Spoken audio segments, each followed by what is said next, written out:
Good morning, everybody. Afternoon or evening from wherever or whenever you are listening or watching today's podcast. I'm Adam Parry, the editor at Event Industry News. And today I'm joined by a very special guest, Alex, the founder and CEO of SaaStock, which is an event, actually multiple events, right? For a community of SaaS founders and investors. And Alex brings lots and lots of people all together in some great events around the globe. Alex, for those listening or watching, could you do probably a better job of introducing yourself than me and giving an overview of what SaaStock is? Yeah, sure. Thanks, Adam, and thanks for inviting me to be a guest on the show. So SaaStock, we've been running events around the world for just over 4 years now for the SaaS community, but specifically for SaaS founders, B2B SaaS founders, their exec teams and investors. Generally, anybody that has a real SaaS business and is looking to grow and scale that business. So it's not for those that are thinking about building a SaaS business. It's really those with real businesses. And then we put on content for them, which is really kind of practical, actionable content to help them, scale their businesses and take it to the next level. So we're pretty well known for the content kind of side of things. Initially, the first event that we did, I held it in Dublin. I'm from the UK, but I decided to do it in Dublin. I thought that it was a better home for events than London. Generally, in my experience, I've had more fun there. It's a smaller city, and like in London, people can get a little bit lost after an event, and you miss that kind of sense of community and serendipity. So we took the first one in Dublin. Was supposed to be European, for the European market, but actually became very global. People just started buying tickets from Brazil and India and, Australia. Someone came from Australia, for the first event. I was like, are you mad? It's kind of crazy. So it became a global event from day one. We had 700 attendees from 34 countries at the first SaaStock. 4 years later, we had like 6 conferences last year in 5 continents, arguably too many. It was certainly challenging. We went from 1 to 6, and that was a sort of challenge internally, which we can or can not get into. It depends. But yeah, so we're now running global events. A global business headquartered in London. I'm the CEO and founder. The first time running a business, the first time in events. I wasn't in events before, so pretty crazy. But yeah, it's been going well, and until it wasn't when coronavirus came about. Wow, congratulations for a start of going from not organising events to organising events, as well as running a business, launching a very successful event by the sounds of it, and then doing the crazy thing, which I think most event organisers want to do or try and do, which is go, right, well, we can replicate this multiple times around the world and support those people that not necessarily. So I would love to talk a little bit more about that, because I think there's probably many people, including myself, who has a successful event in London, who aspire to that. They aspire to do that, but understand the pain and trouble that comes through just organising one event, never mind a series of events on the back of, back-to-back kind of scenario. So I would love to talk to you a little bit more about that. Alex, before events then, what did you actually do? What was your full-time profession? Yeah, I was in sales for my sins, but I know a lot of people say that, but I went traveling years ago, and then I needed a job. Had a degree, and just went to a graduate recruitment company, ended up in sales. And, for 11 years, I was selling other people's products, so largely kind of, IT, voice over IP, then cloud computing. And so a lot, it became a kind of, tech kind of sales career. The last few years of that, I was working in this cloud computing company called Parallels. And at that point, this was around sort of 2009 to 2012. I started to get a bit more interested around SaaS, or started to learn about it and see that there was kind of exciting, to me, companies coming out like, Dropbox and Twilio and Evernote and, probably a few more. And I thought, oh, this is, it's now making, software a little bit, sexier, a bit better to use, the consumerization of, enterprise software, whereas no disrespect to to Parallels, the former employers, but we had this big on-premise, software platform that you pay for a perpetual license. It takes a year to install. By that point, it's kind of like out of date. And then out of the woodwork was coming like all of these new competitors where it's like, spin up a demo in 5 minutes and you're using the software and you don't really need that much training. And so I got really interested at that point, started to learn more about it, and then thought, I think it was around 2015. I thought, well, maybe I should kind of I'm looking for this entrepreneurial thing to do. I don't know what it is yet, but I'm in my 30s, at that point, and thinking, well, I don't want to be selling, other people's software for the rest of my life. So I want to figure this out, but I have no idea. But what I did start was, I thought I'm just want to push myself and do different things like right now. And so I started doing a blog. I'd never written a blog before. And I thought, what should I do a blog on? I'll do it on Saas because I'm currently interested in Saas, right? And then I sort of quickly realized that, having not written for a long time, not done a blog ever, and not being an expert in Saas, that was probably doomed for disaster. However, again, maybe this was my first ever pivot, thinking about it now, right? And I'm sure people are allowed more than one. But I realized these challenges, the difficulties that I faced in pursuing this idea. And I thought, well, why not turn it into a community-driven blog, right? Yeah. Whereby I get influencers that actually know what they're talking about and actually can write to contribute content to this. And then that was the idea. And then, given that this was a new blog, I'm thinking about, reaching out to these influencers saying, hey, can you write some original content, give it to this blog, which, has no readers, but here's the idea, here's the why, behind it. Can you do that and, give up a few hours of your time and give us your content and I'll own it. But I'll say I own it, the community, the blog owns it. Surprisingly, it was so easy to get people on board with that. And every time I was like, I can't believe, you're giving this content and you're doing it for free, but people did it. And so the blog grew pretty rapidly on the back of the fact that we had influencers, contributing the content. So within a few months, we had, a good number of views, maybe kind of like 30,000 to visitors per month. And then I thought, why don't I start a podcast as well? I'd never done a podcast before. And again, I used to, pardon my French, shit myself before going on the podcast, oh, I'm speaking to, the CEO, he's going to find out that I know nothing about, I won't understand what he's talking about. And so I had that real imposter syndrome, every time, and the nerves, on the podcast, back then.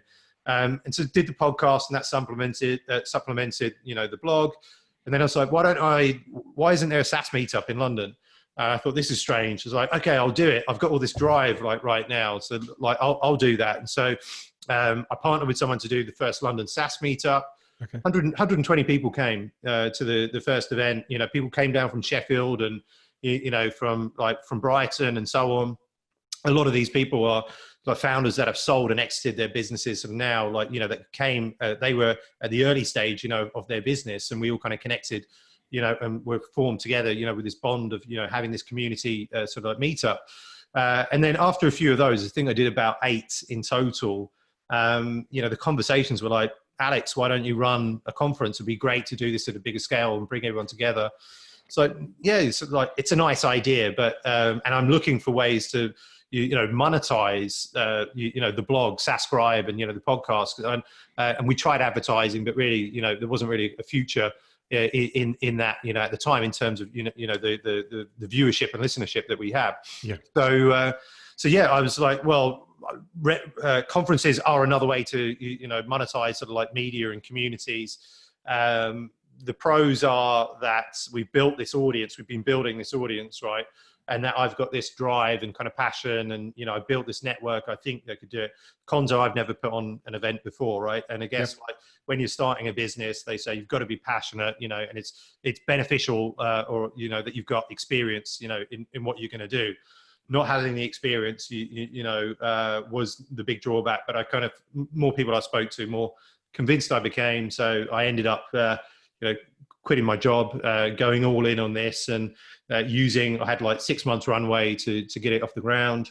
And yeah, just ended up doing it. Nearly ran out of money, but did it in the end. So that was that. Mate, that's an amazing story, and actually, I love hearing individuals like yourself who have, grassroots built a community. I think that's so important when it comes to the events industry. So I see so many events launch and fail because they launch into a market where they've not got any brand equity. There's no loyalty. There's no community. People don't trust them, and therefore it literally just looks like they're trying to extract money out of a sector, right? And they're doomed to failure 9 times out of 10, unless they buy one of the big kind of like big boys out there that can just destroy it in terms of money and revenue and people and all that kind of stuff, and build that really quickly, actually. So they are good at doing that. But what is akin to me and my organization is we did exactly the same as you. We worked for 2 years on event industry news before we actually made that a business, and then we built a community around that, did exactly the same, bring individuals in, talked to them, reported on them, wrote about their experiences and stuff, and shared that. And then off the back of that, found, for us in particular, there was a huge interest in event technology and nothing specifically saving that market. So we've had a very similar journey, although I would argue that I'm probably more lucky in the fact that I could speak to anybody about how to organize an event and they tell me for free. So, but yeah, I think the beauty about it is if you've got all those foundations in place, then actually the event delivery is something that you can learn, and you can go out there and you can talk to suppliers and other individuals to learn what an event is and what it looks like and how to build it. What you can't do is build an audience out of the box ready to go to the event just because you've decided to launch an event, right? Yeah. And clearly now, because you had a very successful event, first year event, and then went into subsequently support, different regions around the world. Six now, you said, right?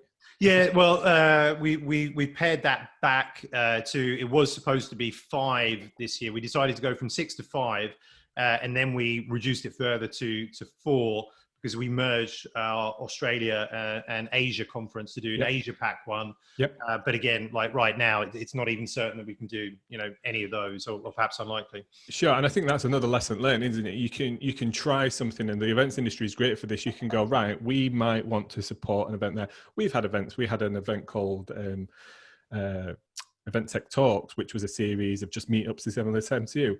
They started off amazingly well, really huge community, and then they just became a little bit too, this is the normal thing that happens and it's not on people's agenda high up. So we kind of went, well, it's no longer worth pursuing that kind of thing. And I think, it's not worth chasing something down if it's better to come together and combine of something, or actually pivot somewhere else and do something else.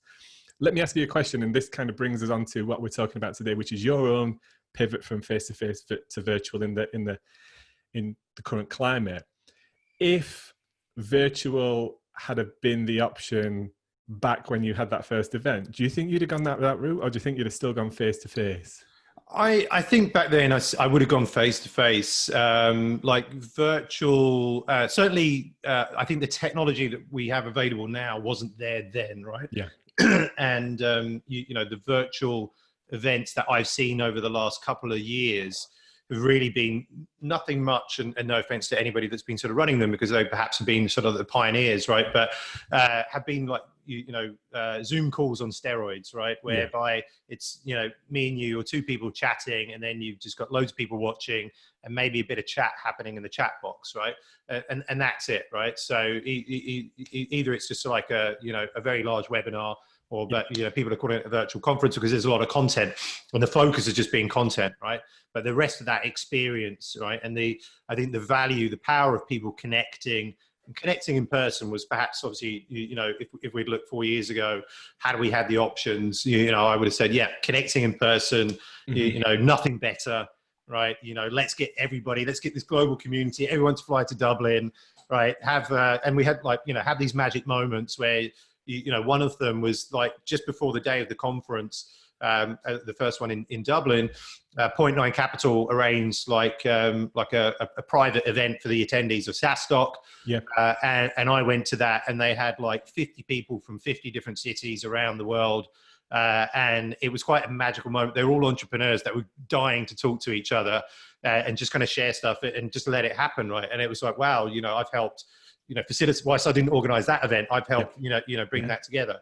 And that's quite magic, right? And we've had a lot of these, magical moments, year after year, bringing back, the same people, the families, connecting, bumping into people across Dublin, having pints, staying out, later than I should, during the conferences, and coming back in quite, with a cotton mouth on the main stage on the second day, right? But yeah, there's so many kind of those moments and experiences, which again will be very difficult to replicate kind of online.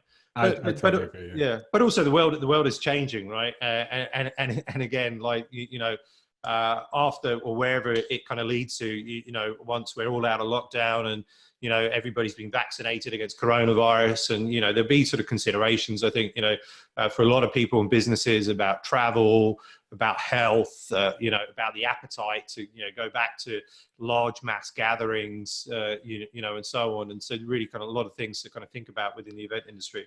Yeah, I think you hit the nail on the head there, and I think right now that is what's missing from virtual events when you go to face-to-face events. It's much more than just what content's on or where that event's located or what vendors they might have there exhibiting and sponsors. The kind of business element side of things, right? You're either there to educate yourself or you're there to potentially buy or change supplier or whatever it is. But actually, a lot of the time, people, I know within events industry events, it's kind of like, are you going to such and such? Are you going to such and such? Are you going to this event? And it's the same group of people, because you kind of create event friends, don't you? Kind of like the people that that are going to a specific event. And you're right, it's like, oh, should we just meet in that pub that we met in last year and have another chat? I think what's also missing from virtual events, which maybe technology can take care of this, I'm not quite sure, but it's like, I'm sat in a pub with you and I know you, and Alex, I know Dave sat across from you, but you guys don't know each other, but I know you should talk because I know both of you, you've got so much in common. And there might not be any financial or business related kind of thing right there and then, but you two should talk because there's definitely a connection there. You're like-minded, etc., etc. How does that play out in virtual events? I can't see it at the moment without it kind of being forced. Yeah. Because the environment doesn't necessarily attune to that introduction kind of thing. And some of the best people I've met have been through that way of working. Yeah, absolutely. And again, I mean, I think online events, online conferences, they're going to have similarities, but it's also going to be a different experience, right? And so I do think, in the future, there's going to be room for both, and we will be incorporating both. And yeah, there's going to be so many kind of, like, as you say, these magic moments that you have at in-person events that will perhaps never be replicated online. But again, online will has its kind of other advantages and benefits as well for attendees and event organizers as well, which we can get into. What do you think then, before we talk about your own experience in being forced, I suppose, somewhat to pivot to virtual, other than kind of delay or postpone or reschedule for the following year? What benefits have you seen, or do you see as that person now doing this? Do you see any benefits over potentially a face-to-face event that a virtual event offers? Is there any pros to offering a virtual event other than the fact it's the best option now because we can't do face-to-face? Yeah. I think there's definitely some pros for sure. I think if we look at it, I would say cost is one. Certainly online events, and actually this was something that was difficult for us and sort of happy to kind of share, like coming up with pricing and looking at this, right? So when we decided to pivot, we're like, okay, we've obviously done in-person events. We know how to price for an in-person event. We know what our costs are going to be. We know what, we money that we need to make, and, how to kind of price that, right? With the online events, we didn't necessarily know initially what are the costs going to be. we knew they're going to be much lower, and like we do know now. You know, for the pricing, you look at the market, right? And generally, most of the virtual events that are happening right now are free, right? Yep. So we're competing against free, and there's not a lot of market sort of information in terms of for us, you know, how to price it. So we had to do, you know, a bit of research, but also a bit of kind of finger in the air, you know, around that. And I went to, you know, some virtual event people that, you know, had I would say masters, but, you know, had a lot of experience and run events before. And I said, like, here's my pricing that I'm thinking about going with. And they're like, look, you know, we think that you won't be able to sell tickets because you're competing against free. And that's our experience, you know, kind of to date. So we advise you to go with free pricing, you know, kind of focus on sponsorship. I was like, well, you know, okay, first of all, that's not really going to help the business, right? Not an amazing revenue model, is it? Yeah. Second of all, because again, if we look at like virtual conferences, I think in the past, and when we've thought about them in the past, I'd thought about it as a marketing funnel to, you know, get emails, like put on some great content, spin it up, you know, put it for a day, run some great content, get a few thousand emails, and that goes in, you know, to the funnel to help us with the main event. Yeah. And I think that's what a lot of people are like thinking about in the past. But now, you know, this is the only option for, you know, for profit, you know, event organizers. So if you're for profit, you know, and this has to be, you know, replace, you know, the events that you've been running, like you have to charge somewhere, or you have to have some sort of, you know, a business model, pricing model for this, whether it's all sponsorship or, you know, sponsorship and pricing, which has always been ours. Yeah, so I disagreed with them because I was like, no, we have to charge. And then, you know, also in my mind, I'm thinking, well, the whole team, the whole company, I'm going to put, you know, we got 24 people, everybody for the next 90 days. This is the only thing they're doing. Everybody's got their, you know, priorities. Everybody's got their tasks that they're doing. If 24 people are working on this, you know, for 90 days, it's going to be, in my mind, it has to be, you know, exceptional. And there has to be a value like placed on that, right? In terms of both the value that we're creating for the customer, but also the effort that we're putting into this. It's not like everybody work on this for 90 days and let's give it away for free, right? So that was my mindset. Whilst I was very strong around let's get in the pricing but also the buyer then will be looking at the rest of the market and seeing, well, these events are free. SaaStock is, you know, is charging, you know, which one should we go to? So in this instance, I think it's obviously sort of useful and beneficial to have that existing community, that brand loyalty, right? So we're seeing that, you know, with the community as well, displaying the value over and above, I think, you know, some of these, you know, free events. So the day after we launched, so we launched very quickly from, you know, postponing events to going virtual. The day after we launched virtual and announced it, our main competitor launched their virtual event, right? Yeah. With their landing page, which was, you know, pretty basic, but, you know, the premise was good, and it was free, and it was bigger. And then so then we're like competing against free, and I'm sure many buyers are thinking, well, competitor A, you know, is free. SaaStock is you know, is charging. Which one should I go to? Arguably, you could go to both, right? Because they're not on the same day. But that would be a challenge. But we saw that people were, you know, had been prepared to pay. You know, we're selling tickets, so I'm happy that you know we did that. I'm really glad you explained your decision process around that, because I'm sure, in fact, I'm not sure. There's no question about it. I'm in a group with a lot of influential event organizers who have been communicating with each other and having those same conversations. How are you charging? How are you justifying charging? Should you do part free or free in long term? What kind of strategy is it, and why? How are sponsorship agreements being drawn up? What's the ROI around that? Yeah. And that's a whole nother kind of like ball of stuff that's just a total separate conversation probably to what we are now. But my own opinion, and one that I've been saying, although we don't charge people to attend Event Tech Live, I think great events like yours, which are content led, are, you know, the expectation is there to pay for face-to-face. The work that you put into that, although there may be some cost savings for you, which it's good to see that you've obviously passed on to your customers in this instance, You could have charged the same, in my opinion, and probably use that money to fund further other things, research, something like that for those attendees. There's lots of options, and I think we're just in that moment now where we just have to find our way when it becomes to pricing. And my other argument for any attendee looking at an event and going, well, I can go to this thing that's free over there, it's costing me nothing. Well, all of a sudden you're the product.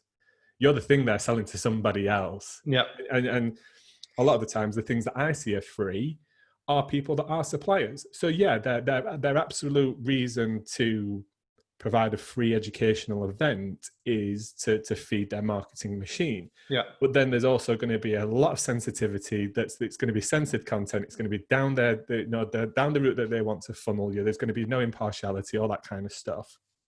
And it starts to kind of question it a little bit for me, whether, I can actually see for a lot of free events, people sign up with, anonymous email addresses and all that kind of stuff. And because they're worried where their data is going to go afterwards. Exactly. Also with the free events, right? The thing is the attrition rate is pretty much, the same as free events, in person, right? So they say we got 10,000 people registered. So I guess they get the emails, but actually, in person or on the day, you get a couple of thousand people show up because that commitment isn't there, right? And when the event starts at 5 p.m. or 6 p.m. and you've had a long day, it's like the last thing I want to do is go on another kind of like Zoom call or whatever for the next 5 hours, right? And send me the recording and then I'll never watch the recording. But here, when you ask people to pay, they got skin in the game, they're committed. They're going to say, right, I've just paid SaaStock $399, to attend this event. Right now, this is probably not something that I'm going to let go to waste, right? I've given that money for a reason. I'm going to show up. So again, I hope, and we'll see that, our attrition rate, on the day, that we'll see, 3,000 attendees and we'll see, the majority of them online. I'm assuming though, as part of that $399, those that for whatever reason, let's say just life happens, right? Which is actually one of the beauties of virtual events, actually over face-to-face events. If you pay to go face-to-face again and the missus says you're not going because you can't, you're not going and you miss that content, right? So I'm assuming with yours, there's an on-demand element after post-show for people that have bought tickets. Is that how you're doing it? Yeah, well, actually what we have right now is a ticket type, which is the most expensive ticket type, which includes the content on that. So for right now, people have these kind of tiers and say, well, like, we can come and just watch the content. We can come and get all the full features and functionalities, including the networking, the expo, access to private roundtables, and so on. Or we can go for the most expensive option, which is $499, and that includes you getting sent all the content and access to the content after the event.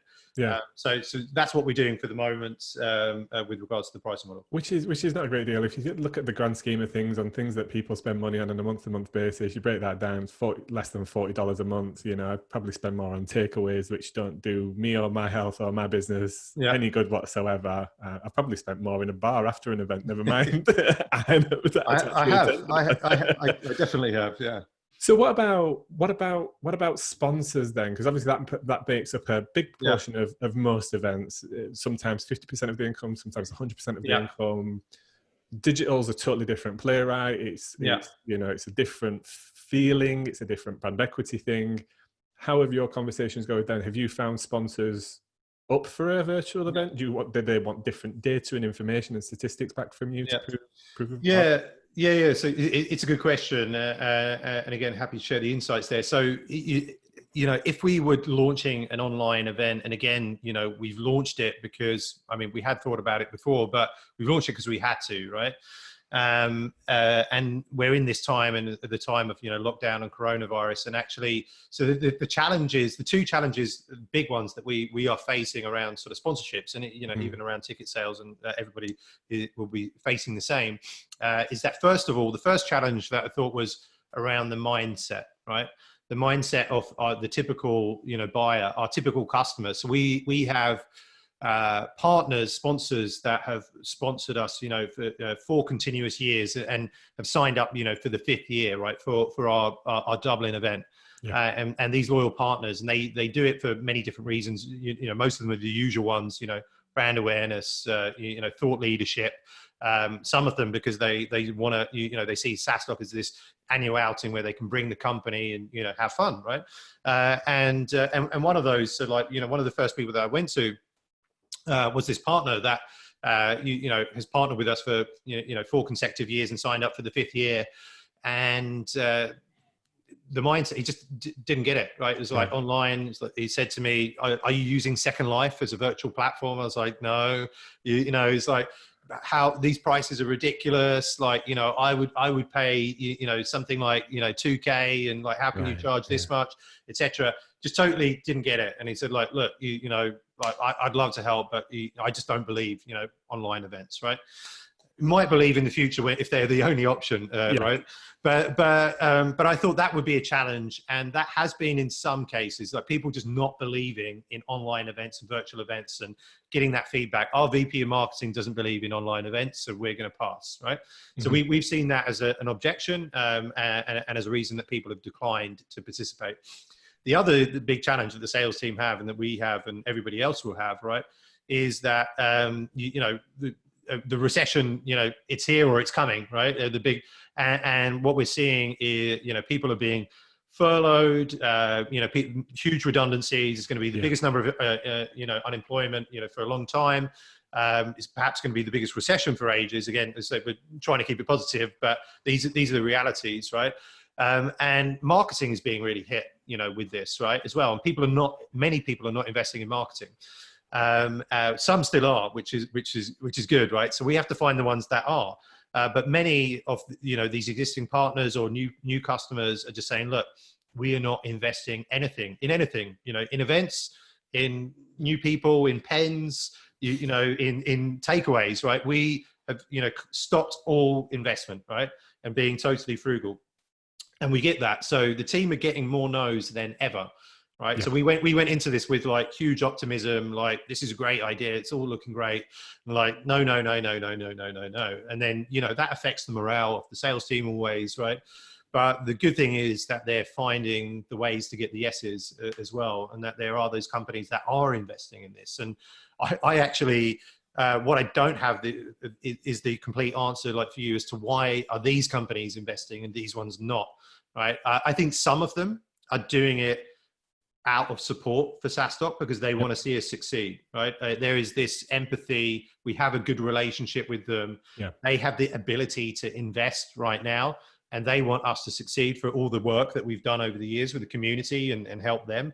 So there is that, and that will not be a reason for them to invest again in, our online event in 2021, right? It can't always be this almost, sympathy, empathy type of like, we want you to get through this, right?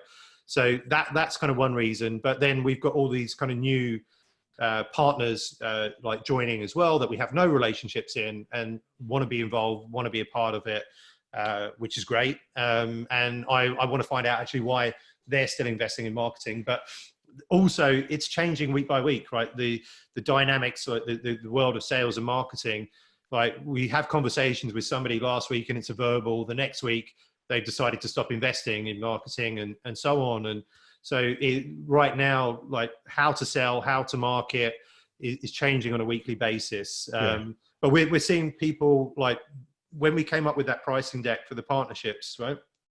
Again, nothing to go on, right? Really nothing in the market to go on because we were, one of the first movers, right? In doing this. There obviously virtual events happen in the past, and I hadn't seen any decks. So how do we get to the pricing, right? I had to say, okay, well, again, costs are going to be lower, right? So our pricing should be lower. This is the first time we're doing an online event, so we should take that into consideration as well. However, what we're doing is bringing the same quantity and quality of people to these partners, right? And then they're looking at it, how many leads are they going to get? What is the ROI going to be from that? We're going to work for 90 days to bring these people to them. There is a value on that. And here is the value that I place on that, which I think is very reasonable. And that's how we came to these prices. And as we see, like initially, some people just didn't get it, had so much lower, because they're thinking about digital marketing and advertising, but it's not, and so there's going to be an education process, I think, this year. to people and understand. And the people that didn't get it, you know, I'm going to invite them there and so have a look for yourself, right? And then maybe let's talk about the next one. But some people, again, and I think we've been quite fortunate in SaaS and being in this space, because SaaS companies, they're often quite forward thinking and like to invest in new technologies and new ideas, and they're early adopters, like on the most part, with that mindset. A lot of them are. So that's been beneficial for, like, they take these risks, they like things, they look at it and see, you know, what is the value, and kind of go for it. So I think it's a good market for us in that respect, whilst it's a difficult market in terms of the times, you know, and the sort of recession, right? So but yeah, so I think, like, we didn't have much to go on, but we looked at it from a value base, like how do we value this, and here's the price, and that's how we can explain it and justify it if you believe in it, without being, you know, having that kind of founder belief and getting upset that people think that, you know, it should be a quarter of the price, right? But yeah, it's been proven to be to work well. So the team created a massive pipeline in a very short period of time, in about 2 weeks, you know, huge interest. And then we started to get the first sales in week 3, and sort of now we're only in week 4, actually. You think about, like, how quickly things have moved.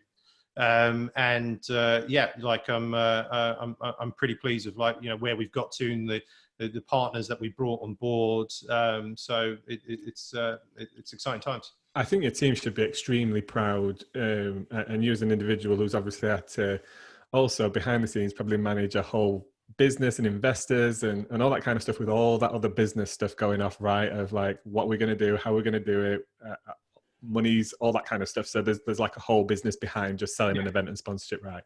And I think anybody listening to this who's going through the same process as you will probably take great comfort in hearing that you're having some of the similar no's. And we are at Event Industry News and Event Tech Live, you know, we understand people are going to make sometimes rash decisions. The decision to commit, even though they want to, is going to be taken out of their hands by higher powers or other people, that kind of stuff. And irrational decisions are going to be made. I think when it comes to people that are invested in marketing, they're the ones that, as we like to dub them, they're the ones that are getting ready to restart, right? They're the ones that are going, right, okay, now is the time to keep the eyeballs on us and keep those conversations going and remind people that we're still here. So when they are really ready to spend on SaaS software or event tech or whatever that process might be, we're the first people that come to their mind, and we've already built on that relationship. Because let's be honest with you, a sales cycle in most businesses is not 24 hours, it's months, possibly even years, depending on the size of that figure, right? So yeah, I think those people that are investing now, even though things are uncertain, are the type of people that win big on the stock market, the type of people that win big on in casinos and things like that, because they go, right, let's throw something into the mix now, because any marketing's a bet on the whole. That's not changed. It's just and in some cases, not necessarily events or what you're doing, but I know people in the digital marketing, because everybody's kind of, a lot of people have done the same there with pay-per-click and all that kind of stuff. All of a sudden, all the CPMs and all that kind of stuff have come crashing down. So it's never been cheaper to market your business through those kind of avenues at the moment. Get the same amount of eyeballs for a lot less cash. And also, probably, while their competitor's not marketing, that's not somebody they're competing with. So, you know, we're in the business of events and advertising and marketing and all that kind of stuff. So it's easy for us to say, now is the time to do it. But realistically, if you can afford to, if that investment was there already and business continuity is as it was anyway, then it's absolutely now the time to capitalize on that and take advantage of those. And I think for me personally, when it comes to virtual, there are some very clever things that can be done with virtual events that have been trying to be replicated in physical events, which is about tracking and retargeting and all this kind of great stuff, which for a brand can be a great way to follow that person around and nurture them and get them to their website or get them to their lead gen bit piece or whatever. And that can't really take place at a face-to-face event. You know, if somebody walks past your stand and looks at your stand and their eyeballs are there and they walk off, unless they've engaged with you, you don't know who they are. Whereas if they come to your website or they come to your exhibitor booth on a virtual event platform, there's information that as organisers we can pass back to to that sponsor and that exhibitor to give them an indication of who's come on, you know, Yeah. the same as the blog post and stuff like that. So I personally am confident that the evolution of virtual events will become more and more, and they'll play a role in allowing us to offer different types of sponsorship and exhibiting opportunity. Maybe even in a case where, you know, we've got the 20K to sponsor, but we've not got the 20K to fly the team over. We want to do it, but we're more sustainability focused this year, or we've got a CSR target to meet, and sending people to Dublin doesn't meet that criteria. But actually, we still want to get involved in the virtual element of the event. And from your point of view as an event organizer, maybe it gives you the opportunity to extend the lifespan of the event without actually having more physical event, which is always the biggest part of the cost, right? Yeah, exactly. So I know I'm just thinking back to what your kind of earlier question, you know, about the pros, and I think maybe I stopped at cost there, but you're talking about, you know, sustainability and accessibility, and I think also efficiency, you know, are some of the keys, right? So from the sustainable side, we know that a lot of the world is, you know, kind of like moving towards that sort of like mindset. And is it necessary for me to get on that plane? Right. And thinking about that. Right. So we've seen, especially, you know, over the last while, you know, Greta Thunberg and, you know, talking about that certain people are being called out for, you know, taking these long flights, and companies really kind of thinking about this. And can we do this on Zoom? Right. Mm-hmm. So very much similar. Can we do this? Can we get the same benefit online, you know, with an online conference? Well, the answer, like, to the most part, you know, is yes, for like what the businesses are looking for. Obviously, there are certain things that are missing. Accessibility, you know, doing SaaStock Remote, this opens us up. Like, we're doing this as a global event rather than a kind of regional event. And again, we'll have some learnings from that to kind of share whether that was the right thing or not, because we're kind of crossing multiple time zones. But it opens up the kind of market, but also to the people that usually couldn't come to or don't come to events, right? So we may have people, and certainly do in our community, that maybe they don't like going out of their house, right? Maybe they can't because they got, you know, family or, you know, kind of like sort of challenges there. That maybe they don't like flying, you know, whatever it is, right? But now they can attend and participate, right, from the safety, you know, and comfort of their own home. So this opens up, you know, this whole kind of new space, you know, for people there. And I think efficiency as well, what we're seeing, I think both, like, from a speaker recruitment, like an insight on that side, you know, because we're quite heavily focused on content, but also like from a participation side, right? So to come to SaaStock in Dublin, you know, in October, right? And I do recommend everybody does. I'm not sure about this year. We'll kind of like figure that one out. But you know, we get people, like the last one, we had people flying in from 70 countries, right? And as far away as like the Marshall Islands, you know, it was like how 13,000 miles or something like that. But, you know, it's a big commitment. You're out of the office for a week, right? But again, if the value is there, then that's kind of justified. You know, but this time away from the office, the time away from home, the time away from your employees, right? I mean, I've certainly been to a number of events where I've been like, was that worth 3 days out of the office, right? And I've been very inefficient, and actually I should have been doing other things, right? So I've had so many of those, right? And you've also missed out the 4 days it takes you to recover because you've been on the lash for 3 days. Exactly. You feel awful and you get sick, right? But yeah, exactly. You've had some fun, but you haven't been productive, right? But with an online event, again, you can just be super efficient from a time perspective. You know, everybody kind of joins, you know, from home or like from their office, and go into the kind of, you know, the sessions. We don't expect people are going to be there for 8 hours a day, every day. It's a new world, you know, online. The focus, the attention is going to be limited.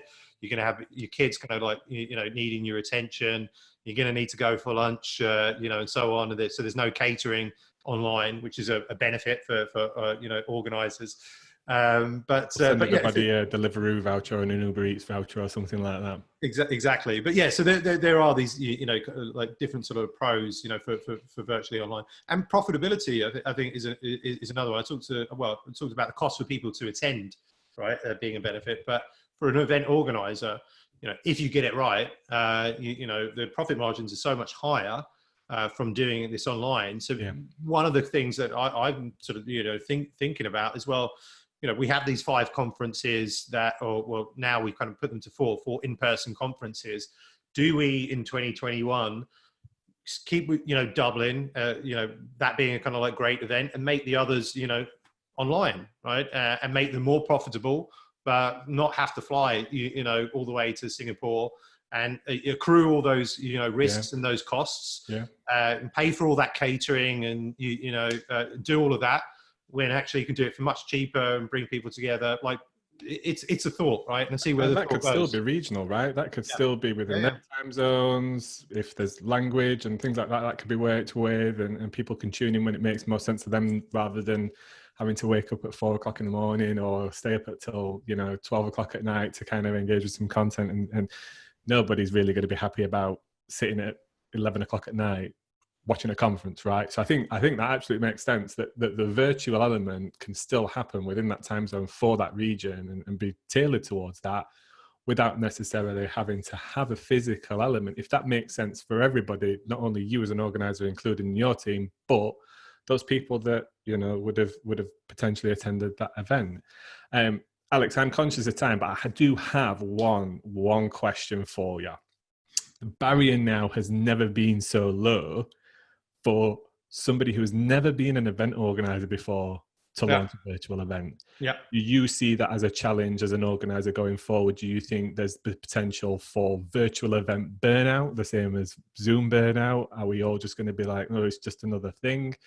Does it also muddy the water somewhat from who is a professional event organizer like yourself, who's built years of experience and trust and the right speakers and the right content, to somebody who goes, I can do this, and then does it amazingly badly and gives everybody in the industry a bad name, or any virtual event a bad name based on experience? Good question. So I mean, what I've seen, like everybody's doing webinars like right now, and and they're like, webinars are flying, this is great, for 2 weeks. And then all of a sudden, like the last sort of like week or so, I've seen like a bit of a webinar backlash, like not another webinar. Oh my God, like webinars suck. Like everybody hates webinars, right? And again, like everybody's doing virtual conferences, right? Everybody, and their mother is doing a virtual event because the barrier to entry is so low. And I think there will be, there'll be a lot of noise. But again, I think if you have a brand, have an audience, that people know what you deliver, and they have trust in you, right? I think trust is going to be like, so what I've seen is a lot of new virtual events being launched. And I actually think, whilst the barrier to entries are really low, and I do encourage people to like have a go and try this thing, if they've got kind of reasons before it. I think now is probably not a great time to launch, a conference, right? Whether it, virtual, certainly it's a bad time to launch an in-person conference, right? Yeah, that's no doubt. But to launch a virtual event when you've done nothing, before, it's probably quite difficult, because, you're going to be up against a lot of competition, right? You're going to be up against, leaders in the market. People don't know you, they don't trust you. Like it could be tough, again, unless your event is free, right? So I think barriers to entry are low, and maybe you need to kind of like start small if you can. Think about this kind of that longer journey, and building up this audience and delivering value, and not just going like, hey, virtual events are a trend. I'm going to create something. I'm going to, sell tickets for like $500. I'm going to make shitloads of money, and actually then realize, prepare yourself like for the fall, because it's not going to be as easy as that. So I agree. And I think on the flip side, I think that probably one of the benefits of virtual, especially coming from where we have, which is to build a community first. I think that many budding event organizers ask me, what's the biggest piece of advice you would do before launching an event? And it was build a community first, right? There's so many platforms out there, LinkedIn if it's B2B, Facebook if it's B2C, there's Twitter, etc. You can very easily set groups and networking opportunities up for people of a niche and a like-minded to communicate and provide content through them into their hands. Build that community first, and then launch an event once you've got that community, rather than try and launch something that people that you don't know where they are going to buy into, because that's so hard. But actually, what I think virtual events could offer them as a positive, when they've never been that professional event organizer before, is proof of concept, right? Can we take this community? Can we get them engaged enough online through content and drive some revenue through selling tickets and sponsorship that then warrants us saying, hey guys, because of the success of that, we're going to bring you together if you want to come together and meet. And that's the way esports has gone, right? Esports has gone from people gaming around the world to all of a sudden these in-person tournaments that are happening. They've skipped that bridge. They've skipped the virtual bit because the game kind of takes care of that, right? Yeah. But we've never had that as a world for events. And I think now a positive of what virtual events could offer is a lower barrier to entry to those people to bridge that gap and make sure they're making the right decision before they waste a huge amount of time, or even worse, don't do things seriously, don't take health and safety seriously, all that kind of stuff that then gets them locked up and in jail and imprisoned and stuff because they've, unfortunately, someone's died on site and they're the ones responsible. So, on a positive spin, I think that's possibly one. I just hope that people use it in the right way rather than just let's throw something out there to see what sticks. Yeah, exactly. I guess, from a proof of concept point of view, and even like being like quick to fail, right? You can succeed or not. And given that the barriers of entry to low, that you're not going to maybe have so much risk, on yourself, apart from it didn't work, but I tried, right? And I guess, unless you try, you don't know. So that's always good. And the barriers to entry for events being low was actually, one of the reasons I considered actually it would work, because like initially I just had to put down a small deposit, for a conference venue, and then figure it out as I went, right? But here you perhaps don't even need to put down a deposit and just build a landing page and just kind of go for it, right? And see what happens. So we could see, a whole new kind of landscape and some new exciting events. And I do hope so, but I think there might be some, opportunists that don't have an audience and might be just coming in and might struggle but fair play, I guess, if they've tried, right? It's all the students that are going to be coming out of event management degrees and stuff over the next sort of 3 years that worry me. They're tech savvy, they're hungry, they've got nothing to lose whatsoever. But that's better for our industry. The more virtual events are, I'm sure that will feed back in. It's not going to all of a sudden replace it face-to-face, right? No. It's just going to help feed the ecosystem that the face-to-face events economy has. And in somewhat, I think, overcome this battle, which is digital versus physical, right? Like it's one or the other. There's going to be this gap and this bridging element in between, which will bring everything a lot more closer together. And even maybe create new opportunities for people to be the professional virtual event organizer, and that kind of stuff. So I think there's huge positives. Obviously, we've been forced somewhat into it to increase the adoption rate now, which obviously I would imagine that nobody would have preferred. But it's good to see that technology is out there. There's individuals like yourself with great teams that are forward thinking and can act quick and pull together. I'm really excited to see what you and your team have pulled together. Mate, thanks so much for your time today. I think your insight and your experience and your background has been extremely insightful to me, and I'm sure people listening to this now. For anybody that wants to connect with you or check out SaaStock and SaaStock Remote, where can they go? SaaStock.com/remote to check out SaaStock Remote.